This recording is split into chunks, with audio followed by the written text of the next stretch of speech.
Assalamualaikum warahmatullahi wabarakatuh. Jumpa lagi dengan saya Tama dalam Ada Apa Gerangan. Bagaimana kabar kalian? Semoga selalu diberikan kesehatan dan juga rezeki yang cukup. Seperti biasa, menjelang waktu tidur, saya akan sajikan satu cerita untuk menemani teman-teman Ada Apa Gerangan. Cerita kali ini adalah sebuah kisah hidup dari Sami'an yang memperdalam ilmu hitam untuk membalaskan dendam kematian orang tua dan saudara-saudaranya yang katanya akibat ilmu santet. Sami'an rela mencuri kain kafan dan tali pocong perawan untuk menyempurnakan ilmunya itu dan mengalahkan dukun yang membunuh keluarganya. Nah, seperti apa cerita lengkapnya? Letakkan gadget kalian, pejamkan mata, ceritanya mulai dari sini.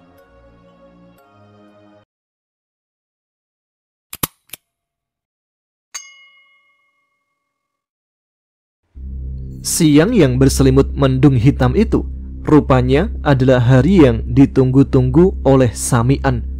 Sudah 2 tahun lamanya ia menantikan hari di mana ada seseorang yang akan menempati sebuah lubang sedalam 1 meter lebih dengan lebar setengah meter serta memiliki panjang dengan ukuran 2 meter. Hari yang sangat ditunggunya adalah hari sakral yang menjadi syarat wajib untuk Sami'an mengambil sesuatu dari dalam liang lahat tersebut.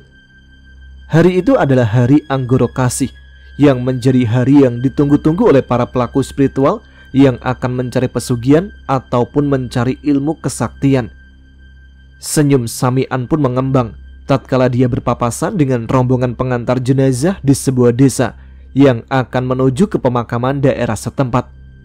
Hati Sami'an pun semakin sumringah ketika dia mencium aroma harum dari dalam sebuah bandoso yang dipikul oleh 4 orang yang berjalan beriringan di bagian tengah rombak tersebut. Sami'an yang merasa sangat yakin jika yang berada dalam bandoso itu atau kurung batang tersebut adalah jenazah seorang perempuan muda, lalu mengikuti rombongan dan memilih berjalan di barisan paling belakang. Sebuah pohon beringin besar yang terlihat berdiri gagah dan memiliki aura hitam terlihat dari kejauhan.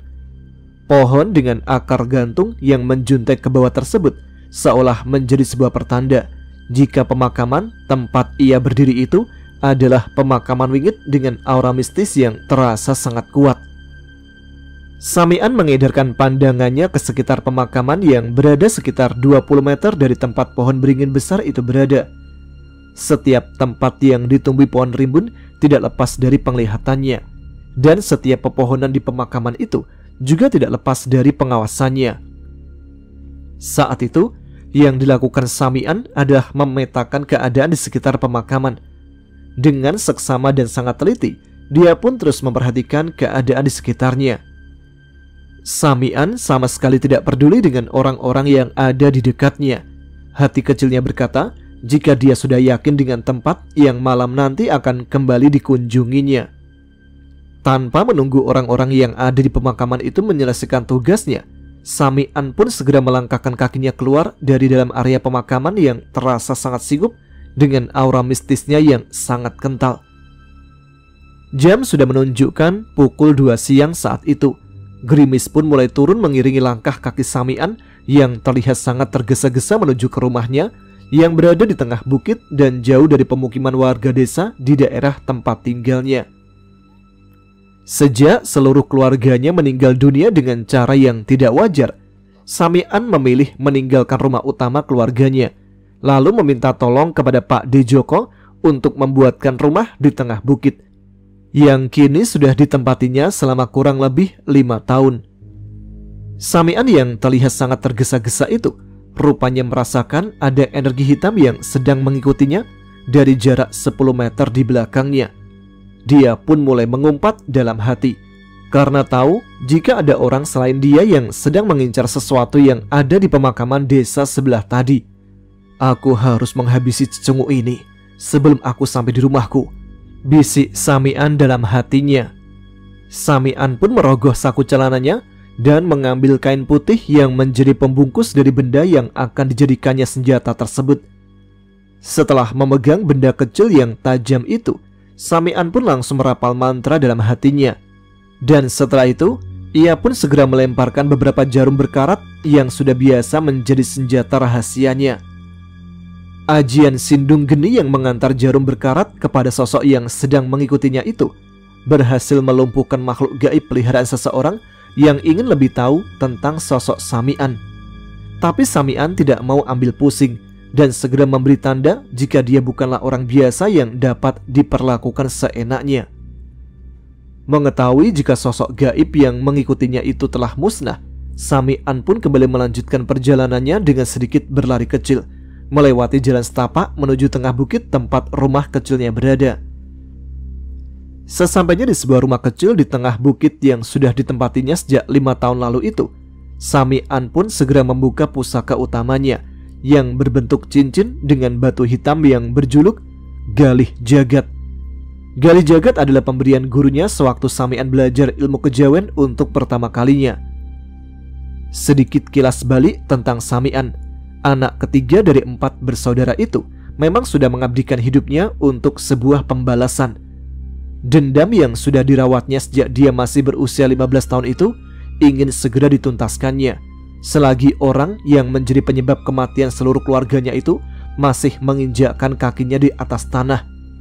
Maka dari itu, Samian yang ingin menuntaskan dendamnya itu sangat menginginkan sesuatu yang ada di dalam kuburan baru di pemakaman desa sebelah. Sebuah benda berharga yang sangat sulit didapatnya itu akan menyempurnakan semua ilmu yang ada pada diri Samian. Tali, pocong perawan, dan kain kafan yang membungkus mayat dari seorang gadis yang lahir dan mati pada hari Anggoro Kasi itu akan menyempurnakan ajian Sindung Geni yang jika sempurna akan dapat mengantarkan media santet kepada calon korbannya dari jarak yang tidak terbatas. Selain itu, ajian-ajian lainnya yang dimiliki Samian juga akan berada di tahap tertingginya jika dia bisa memakai jubah yang terbuat dari kain kafan tersebut. Setelah matahari terbenam di ufuk barat, Samian pun segera melangkahkan kakinya menuju ke pemakaman desa tempat kuburan baru tadi berada. Hujan deras yang mengguyur desa tempat tinggal Samian pun seolah menjadi pertanda baik baginya ketika itu. Selain tanah kuburan baru yang akan mudah digalinya, proses pembusukan mayat pun sudah terjadi ketika air masuk ke dalam kuburan baru tersebut. Selain kedua alasan tadi, tentunya tidak akan ada orang yang menjaga makam gadis yang meninggal di hari sakral itu, karena tentunya tidak ada yang bersedia berada di tengah makam ketika hujan besar dengan angin kencang terjadi di waktu yang bersamaan. Sesampainya di pemakaman, langit telah menjadi gelap yang membuat area pemakaman bernama Ringin Gede itu terasa semakin mencekam. Samian yang masih berada di luar pagar pemakaman pun segera mencari jalan lain untuk memastikan keadaan di sekitar pemakaman itu aman. Sesampainya ia di semak belukar yang berada di samping rumpun bambu besar pemakaman itu, Samian pun langsung mengawasi kuburan baru yang menjadi target utamanya malam itu. Tapi, baru saja dia duduk dan mengawasi keadaan di sekitarnya, Samian dikejutkan oleh sesuatu yang wujudnya terlihat seperti asap hitam yang melesat ke arahnya dari sebelah samping kiri dan langsung mencekik lehernya dengan sangat kuat.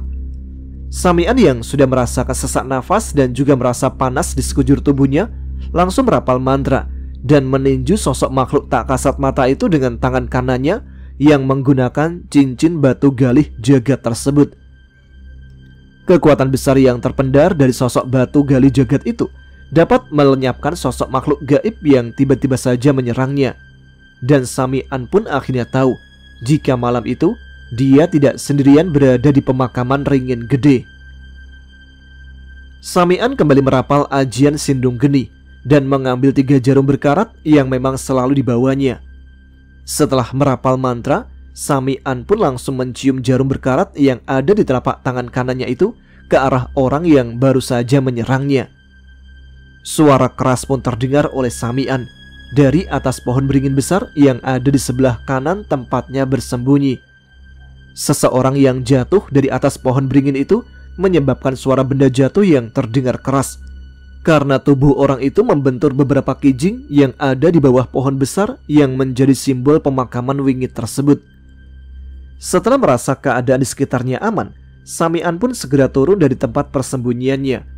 Hujan deras dan angin kencang pun masih turun di sekitar pemakaman itu, dan tentunya membuat jalan setapak menurun yang harus dilalui Sami'an pun menjadi sangat licin. Dari kejauhan, Sami'an yang dari tadi hanya terpaku dengan jalan setapak yang dilaluinya itu melihat ada seseorang yang sudah duduk di kuburan baru yang sedang diincarnya. Sami'an pun segera menghentikan langkahnya untuk memastikan siapakah orang yang ingin merebut benda berharga di bawah liang lahat itu. Setelah merasa bahwa orang yang sedang menggali kuburan baru dengan kedua tangannya itu tidak memiliki ilmu apa-apa, Sami'an pun langsung menghampiri orang tersebut dan langsung mengutarakan apa yang sedang dicarinya saat itu. "Apakah ada kebutuhan mendesak yang membawa sampean ke pemakaman wingit ini, Pak?"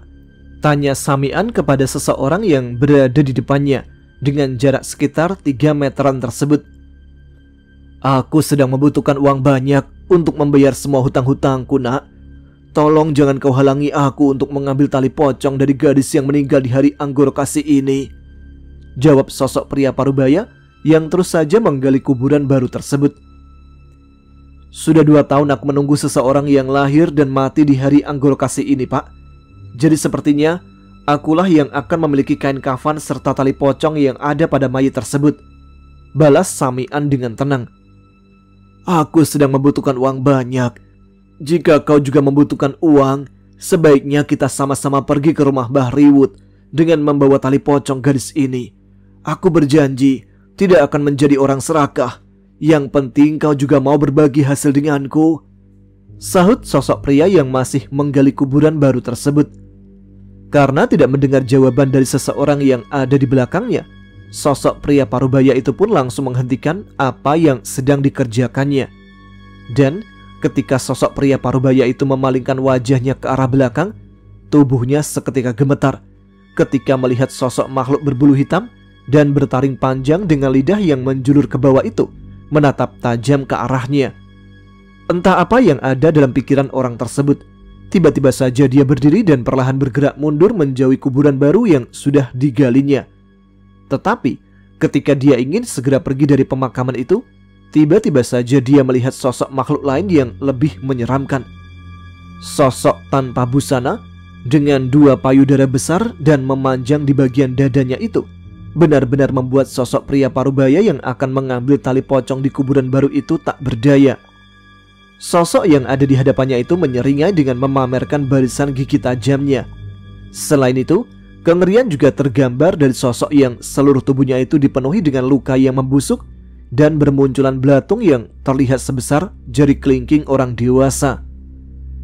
Ketika tidak kuasa menahan rasa takutnya, sosok pria parubaya itu pun terjatuh karena kedua kakinya tidak lagi mampu menopang tubuhnya. Dan seketika itu juga sosok pria parubaya itu kehilangan kesadarannya.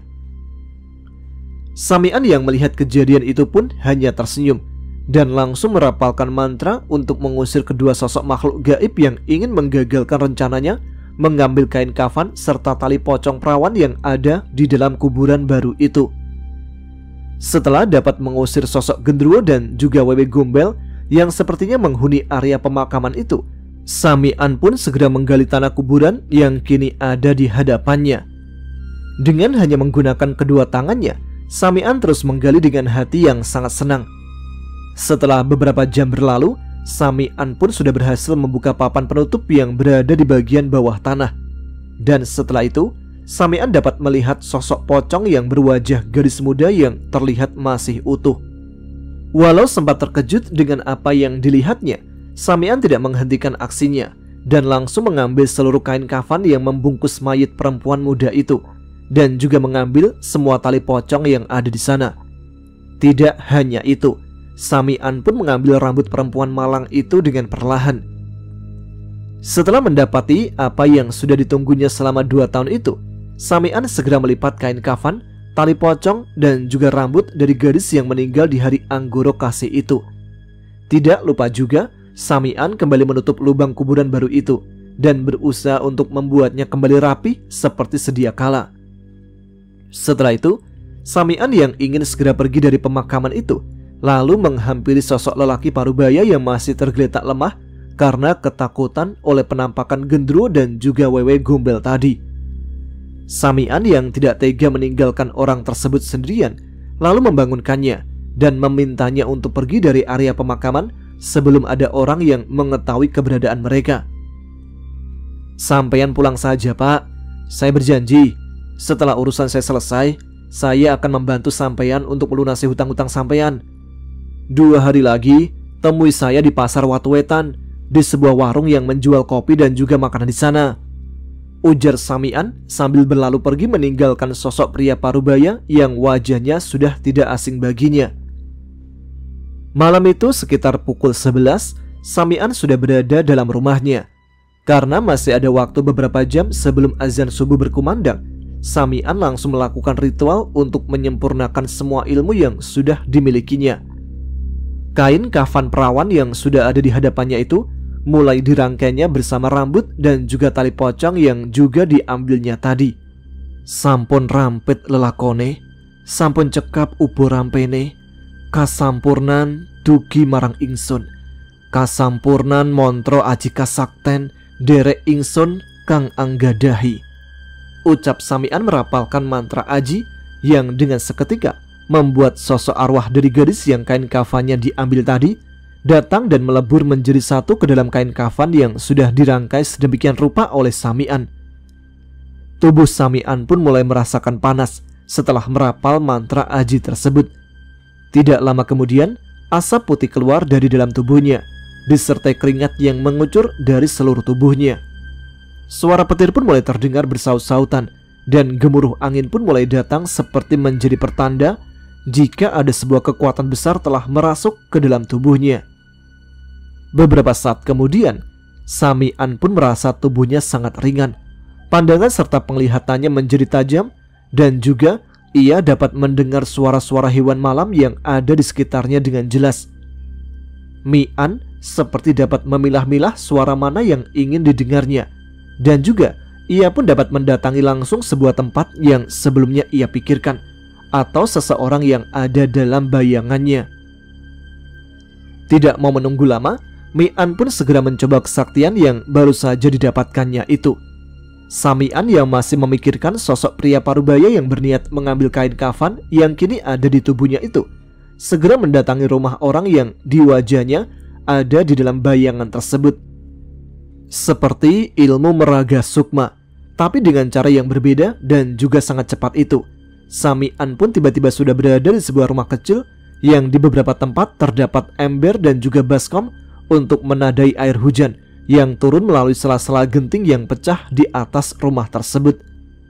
Samian melihat sosok pria parubaya yang tadi ditemuinya di pemakaman sudah duduk terdiam di kursi kayu yang ada di ruang tamu rumahnya. Sosok pria parubaya yang bernama Lek Nardi itu terlihat diam dan sedang memikirkan sesuatu. "Udah, tidak usah dipikirkan, Lek. 2 hari lagi datanglah ke Pasar Watuwetan. Aku akan mengusahakan uang yang kau butuhkan saat ini.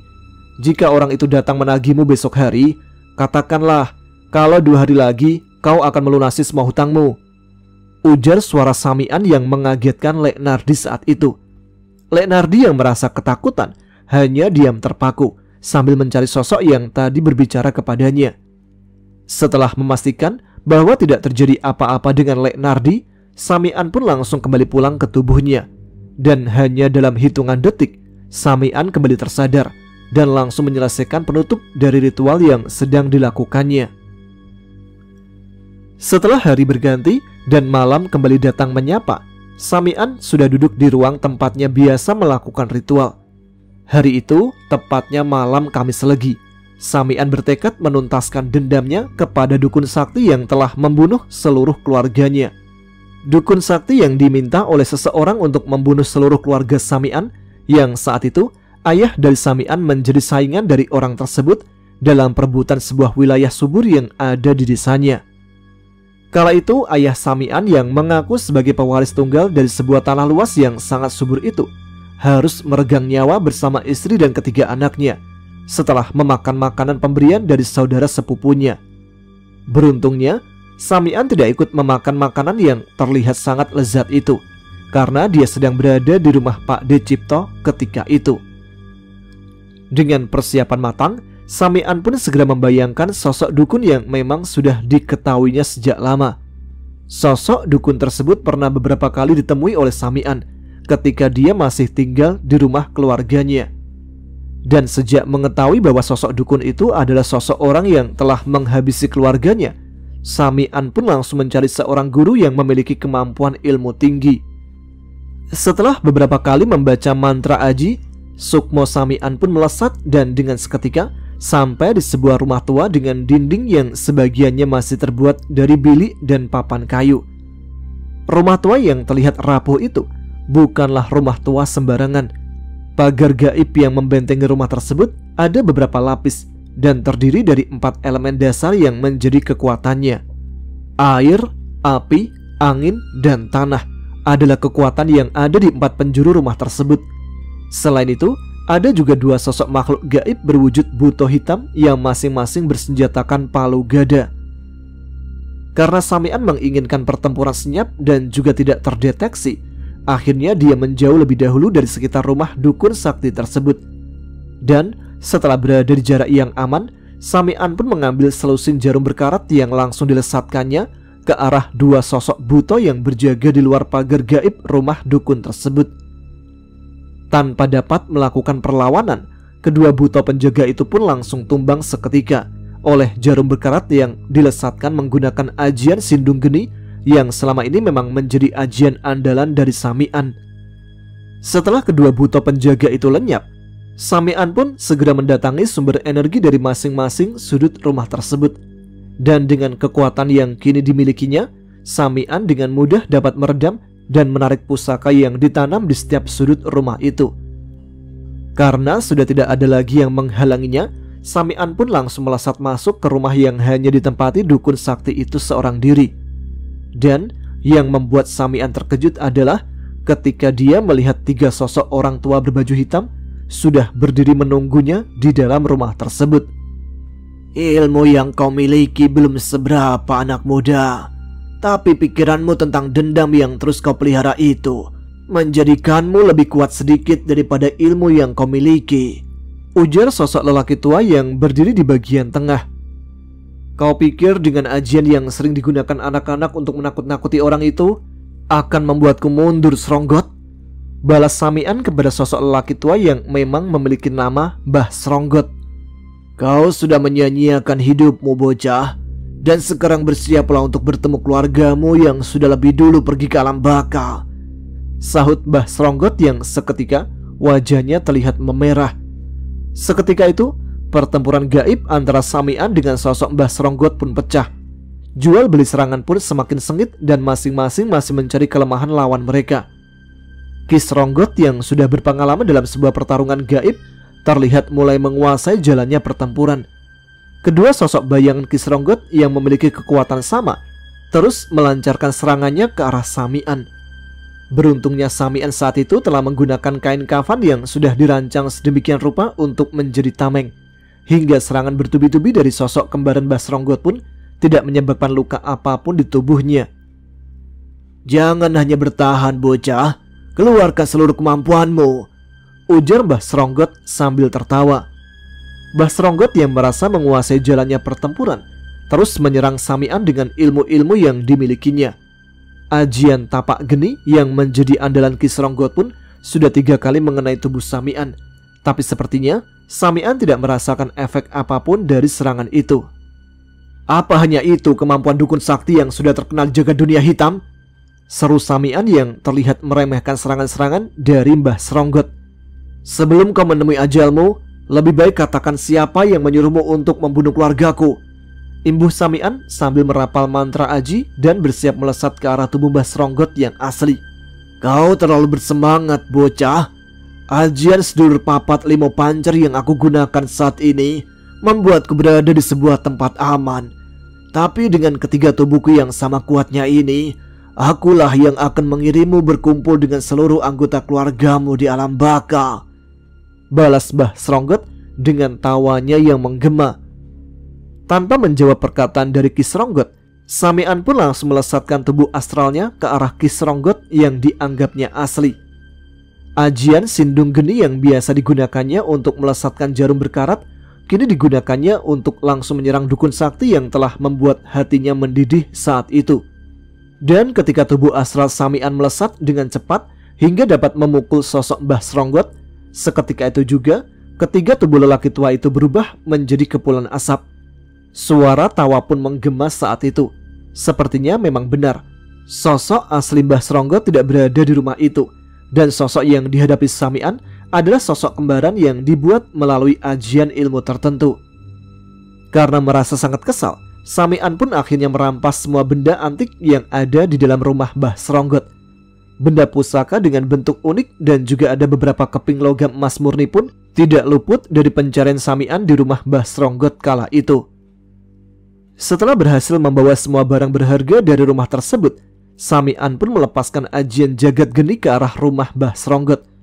Rumah tua itu pun langsung terbakar ketika ajian yang dilepaskan Samian itu melesat ke arah rumah tua tersebut. Keesokan harinya, Samian pergi ke pasar Watuwetan untuk menemui Lek Nardi. 3 keping logam emas pun sudah dijualnya dengan harga yang sangat tinggi. Setelah bertemu Lek Nardi, Samian pun langsung memberikan sejumlah uang dari hasil penjualan emas tersebut.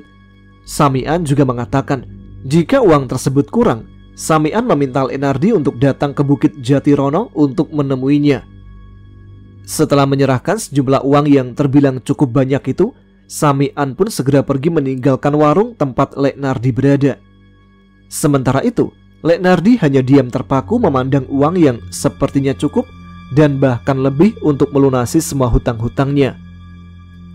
Setelah menemui Lek Nardi, Samian melanjutkan langkahnya menuju ke rumah Pak D. Cipto. Hari itu, Samian kembali menanyakan tentang siapa sosok yang membunuh keluarganya melalui santet yang dikirimkan dukun sakti yang bernama Mbah Sronggot. Semalam, saya sudah menemui Mbah Sronggot secara langsung, Pak D, ujar Samian yang membuat Pak D. Cipto sedikit terkejut. Apakah kamu sudah berhasil mengalahkannya, Le? Tanya Pak D. Cipto dengan wajah yang terlihat sangat serius. Belum, Pak D. Dukun sakti itu memang memiliki ilmu tinggi. Dia dapat dengan mudah memperdaya saya dengan ilmu sedulur papat limo pancer yang sangat sempurna itu, jawab Samian yang sambil mengeluarkan beberapa lembar uang sisa dari penjualan 3 keping emas tadi. Saya belum berhasil membunuhnya, Pak D, tapi saya mengambil harta yang ada di rumah tua miliknya, imbuh Samian sambil menyerahkan sisa uang yang didapatnya. Kau harus segera membunuhnya, Le. Jika tidak, dia akan meminta bantuan pada adik seperguruannya yang terkenal memiliki kesaktian tinggi itu, ujar Pak D. Cipto menjelaskan. Kemampuan saya saat ini cukup untuk membinasakan 2 dukun itu sekaligus, Pak D, balas Samian yang membuat Pak D. Cipto tercengang. Kenapa kau malah mengincar dukun itu, Le? Bukannya dengan kesaktian yang kau miliki saat ini, kamu dapat membalaskan dendammu pada orang yang telah merampas harta kedua orang tuamu? Tanya Pak D. Cipto. Setelah dukun itu mati, baru aku akan menghabisi orang-orang yang telah meminta dukun itu menyakiti hingga membunuh bapak, ibu, dan juga saudara-saudaraku, Pak D, balas Samian sambil mengepalkan kedua tangannya. Sepertinya sebentar lagi kau akan mendapatkan harta warisanmu kembali, Le, balas Pak D. Cipto sambil menepuk pundak Samian. Setelah berpamitan dengan Pak D. Cipto, Samian pun segera kembali ke rumahnya yang berada di tengah Bukit Jatirono. Setelah sampai di halaman rumahnya, Samian dikejutkan oleh kedatangan Lek Nardi yang entah mengapa bisa masuk melewati pagar gaib yang telah dipasang oleh Samian. Dengan tenang, Lek Nardi pun menghampiri Samian dan langsung menjabat tangannya. Maaf, Mas, saya datang ke sini untuk mengembalikan sisa uang yang sampean berikan, ujar Lek Nardi sambil menjulurkan tangannya ke arah Samian. Loh, uang itu memang saya berikan semuanya buat sampean dan keluarga sampean, Lek. Jadi ndak usah dikembalikan lagi, balas Samian sambil menatap wajah Lek Nardi penuh curiga. Samian merasa heran dengan kemampuan Lek Nardi yang dapat menembus pagar gaib yang sudah dibuatnya untuk menyembunyikan rumah yang ditempatinya. Jadi ketika ada orang asing datang, otomatis mereka tidak akan melihat rumah kecil di tengah bukit tersebut. Ilmu apa yang sampean miliki hingga sampean bisa masuk sampai di halaman rumahku ini, Lek? Tanya Samian penasaran. Tadi saya bertemu lelaki yang usianya di atas saya. Beliau mengantarkan saya sampai di sini dan beliau juga menitipkan pesan kepada sampean, Mas. Jawab Lek Nardi yang membuat Samian bingung. Apa pesan yang beliau sampaikan, Lek? Tanya Samian penasaran. Beliau hanya mengatakan, Tirto sejati panggone ning ati, becik ketitik, olo ketoro. Jawab Lek Nardi yang membuat Samian semakin bingung. Setelah selesai berbincang dengan Lek Nardi di beranda rumahnya, Samian pun langsung mengantarkan Lek Nardi sampai di ujung halaman rumahnya. Setelah itu, Samian membaringkan tubuhnya sambil terus mencerna pesan dari seseorang yang dapat mengantarkan Lek Nardi masuk ke halaman rumahnya. Jelas, seseorang yang mengantar Lek Nardi bukanlah seseorang sembarangan, karena pagar gaib yang dipasang Samian mengelilingi rumah serta halaman rumahnya itu tidak akan mudah ditembus oleh siapapun. Orang itu juga bukan orang yang ingin melakukan kejahatan, sebab sosok jin yang menunggu rumah Samian pasti akan bertarung mati-matian untuk melindungi rumah majikannya tersebut. Setelah dapat tertidur pulas, Samian pun bermimpi sedang berada di sebuah tempat yang sangat gelap. Di tempat itu, Samian mendengar suara orang tuanya yang meminta dia untuk tidak lagi menyimpan dendam kepada sosok sepupu dari orang tua Samian. Siapa kau sebenarnya? Kenapa aku tidak dapat melihat wujudmu? Ujar Samian yang masih berada di tengah gelapnya tempat itu. Kau tidak akan dapat melihatku selama hatimu dipenuhi amarah dan dendam, Le. Ujar suara yang sangat dikenal oleh Samian. Bapak, apakah ini benar-benar Bapak? Balas Samian yang merasa sedih mendengar suara yang sudah menghilang selama 10 tahun lebih dari telinganya. Sudahi amarahmu, hilangkan rasa dendammu. Ingat, Le, becik ketitik, olo ketoro. Ucap suara tanpa wujud di tengah gelapnya tempat itu. Yang membuat aku mati bukanlah pamanmu, tapi memang sudah kehendak dari Sang Pencipta, Le. Sudahi dendammu sebelum kau menyesali apa yang kau lakukan nantinya. Imbuh suara itu lagi. Paman yang dimaksud oleh suara tanpa wujud itu adalah sosok sepupu dari ayah Samian yang bernama Lek Pujo. Beliau memang awalnya tidak mau mengelola tanah luas dan subur yang memang menjadi warisan ayah Sudiro yang bernama Pak Besar itu. Perselisihan keluarga yang terjadi saat itu memang belum sepenuhnya dipahami oleh Samian. Yang diketahuinya adalah Pak Diciptolah orang yang menyelamatkannya ketika musibah yang merenggut nyawa dari seluruh keluarga Samian datang hari itu. Hari itu, ketika Samian hendak pergi ke rumah Pak Dicipto, Samian bertemu dengan Lek Pujo bersama istri dan anaknya yang sepertinya membawakan keluarga Samian lauk pauk dan barang-barang lainnya. Setelah malam datang, Samian pun dikejutkan oleh kabar duka dari salah satu tetangga yang mengabarkan kematian dari kedua orang tuanya dan juga ketiga saudaranya. Samian yang merasa sangat terpukul dengan kabar tersebut pun langsung berlari pulang sambil terus menangis. Pak Dicipto pun langsung menyusul Samian dan menenangkannya sesampainya mereka di rumahnya. Keesokan harinya, setelah selesai menguburkan seluruh anggota keluarganya, Samian pun memilih untuk pulang ke rumah Pak Dicipto. Dan ketika Samian berada di rumah Pak Dicipto itulah dia mendapatkan kabar jika keluarganya mati dengan cara disantet. Itu santet gluguh pring sedapur an. Santet yang dapat menghilangkan nyawa seseorang lewat makanan yang sudah dicampur racun tapi berwujud racun gaib. Ujar Pak Dicipto yang membuat Samian tersentak.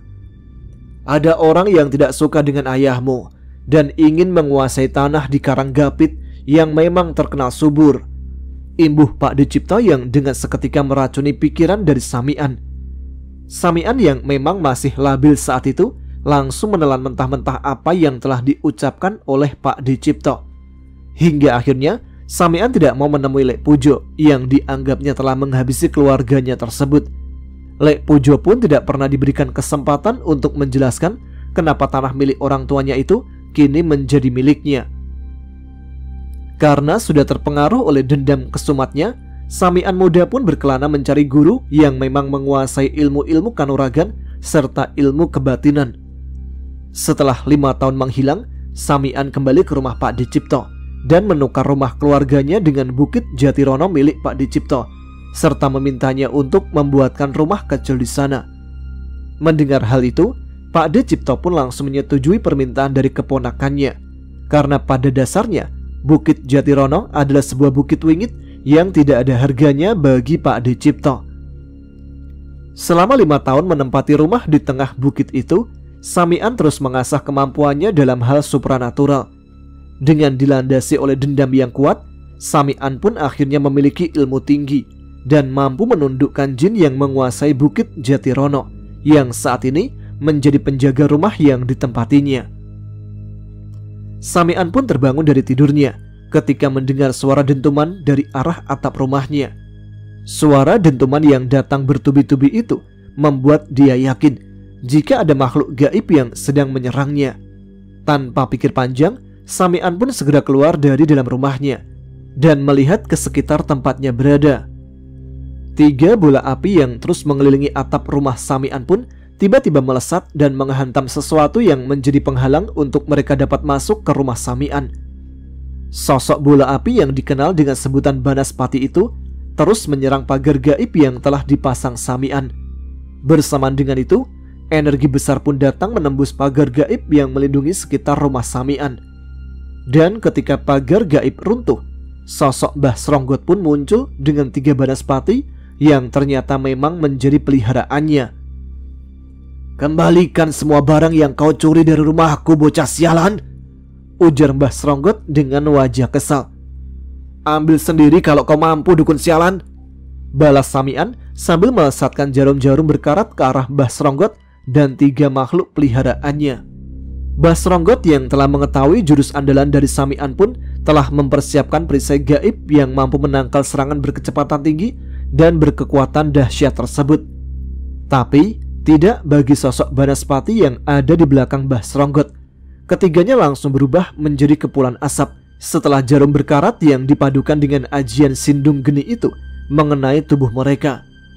Mbah Sronggot yang sudah merasa sangat marah pun mulai merapal mantra untuk menyerang Samian. Tapi Mbah Sronggot lupa jika dia sedang berada di daerah yang sudah dipenuhi oleh ranjau gaib. Tubuh Mbah Sronggot pun mulai gemetar dan dari mulutnya mulai mengeluarkan darah saat itu. Rasa sakit pun mulai terlihat dari wajah Mbah Sronggot yang tubuhnya menjadi kaku dan tidak dapat digerakkan. "Aku memang hanya mempunyai 1 ajian untuk menyerang, tapi aku memiliki puluhan jebakan gaib yang tidak kau kira sebelumnya, dukun sialan," ujar Samian yang mulai memasang kuda-kudanya untuk menyerang kembali tubuh Mbah Sronggot yang telah mematung itu.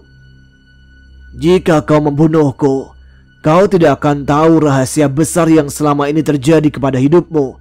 Kau juga tidak akan tahu siapa sebenarnya pembunuh keluargamu," balas Mbah Sronggot yang masih tertawa walau rasa sakit telah merasuk ke dalam setiap bagian tubuhnya. "Kau tidak akan aku buat mati dengan mudah, Mbah.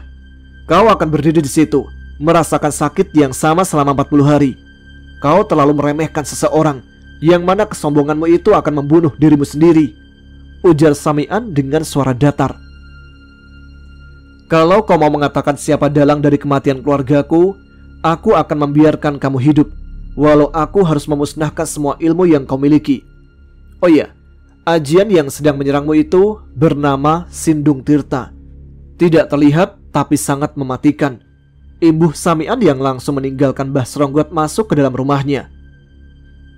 "Lepaskan aku, Mian. Ampuni aku. Aku akan mengatakan siapa dalang yang merencanakan kematian keluargamu," seru Mbah Sronggot yang membuat langkah Samian tertahan.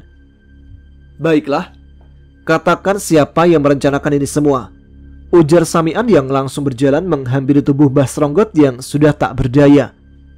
"Cipto, dialah yang merencanakan semuanya. Dan dialah yang menginginkan tanah warisan milik ayahmu, seru Mbah Sronggot sambil menangis terharu. Bagai tersambar petir, Samian pun merasa sangat terkejut dengan apa yang diucapkan oleh Mbah Sronggot.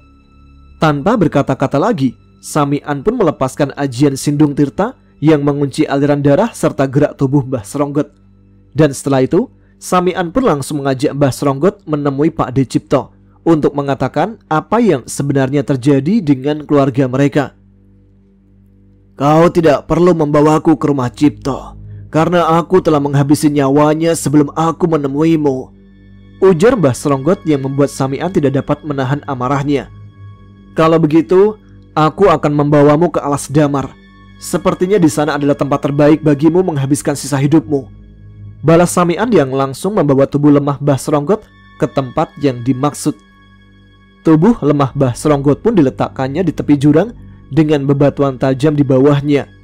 Setelah selesai merapal mantra, Samian pun meninggalkan tubuh Mbah Sronggot yang kembali merasa kesakitan. Dalam 40 hari ke depan, kau akan mati dengan rasa sakit yang sama setiap harinya. Tapi jika kau ingin mempercepat kematianmu, kau harus berusaha membawa tubuhmu ke arah depan dan akhiri hidupmu ke dalam jurang dalam itu, ujar Samian yang langsung bergegas pergi dan membuat Mbah Sronggot menangis meratapi nasibnya.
Itu dia kisah hidup yang dialami oleh Samian, yang akhirnya harus mendapati kenyataan bahwa pembunuh keluarganya merupakan orang yang dipercayainya. Terima kasih untuk teman-teman yang sudah menyimak. Silakan subscribe bagi yang belum, share videonya, dan jangan lupa tuliskan komen. Tunjukkan eksistensi kalian. Saya Tama pamit. Selamat malam, selamat beristirahat. Wassalamualaikum warahmatullahi wabarakatuh.